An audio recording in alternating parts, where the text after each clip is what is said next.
আপনি পড়লেন, দেখলেন, এত কিছু আপনারে আখিরাত মনে করাইতে পারলো না? এত কিছু আপনারে কবর মনে করাইতে পারলো না? আস্তাগফির। আহা, আপনি তো বড় পাষাণ, আপনি তো বড় শক্ত মানুষ। আল্লাহ মাফ করে দেন। একটা নারী দরকার, এই তো না? নারীর প্রতি আগ্রহ আছে, মহব্বত আছে, আকর্ষণ আছে, ভালো কথা। এটা পূরণের জন্য আল্লাহ হালাল স্ত্রী যথোপযুক্ত সময়ে ইন্তজাম করেছে। মানুষ এক নিঃশ্বাস পানি সময়ের আগে পান করতে পারে না। কথা বোঝেন? কত জায়গায় আমগো তুমি, কত জায়গায় কত বার্তা ইন্দাত হয়। সারা দিন বয়ান কইরাও আমি অনেক সময় আছে হোটেলে গিয়ে ভাত খেয়েছি, সময় মিলাইতে পারছি না। তো তাহলে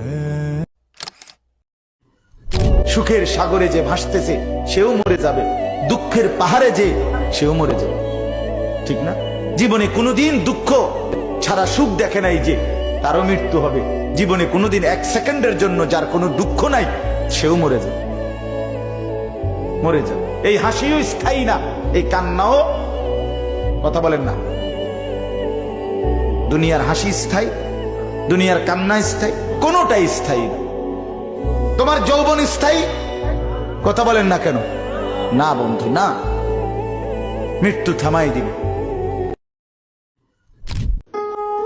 তুমি মা বাপ, আত্মীয় স্বজন, ভাই বন্ধু, পাড়া পড়োশি, ফ্রেন্ড, বন্ধু, ধোকা ধোকা, এরা কেউ শেষ পর্যন্ত থাকবে না। তুমি আমি একাই, তুমি একাই। হয় তোমার বাবা আগে কবরে যাবে, অথবা তুমিও আগে কবরে যেতে পারো, দেখা হবে না। তোমার কবর তুমি একাই, তোমার একাই ফেরেশতার মুখোমুখি হইতে হবে, একাই হাসরের ময়দানে দাঁড়াইতে হবে।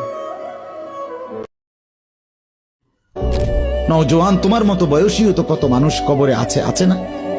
সে মরলো কেন ভাইয়া? বেকুব দেখে না? তুমি চালাক দেখে মরো না? না, সে বুঝে নাই দেখে মরে গেছে নাকি? তো মালিক দয়া করেছে বলেই তো আমি আর আপনি এখনো বেঁচে আছি। মালিকের সিদ্ধান্তের এক সেকেন্ড আর পৃথিবীতে আল্লাহর ফয়সালা চলে আসলে, মালাকুল মউত চলে আসলে, এরপরে এক সেকেন্ড থাকার সুযোগ মিলবে তো? আমি অনুরোধ করছি বাপ, নওজোয়ান, তোমাদেরকে এই বন্ধু বললাম, তোমরা যারা সকাল থেকে রাত 2টা 3টা পর্যন্ত মোবাইলে উলঙ্গ ছবি দেখো, নর্তকীর নাচ দেখো, সারা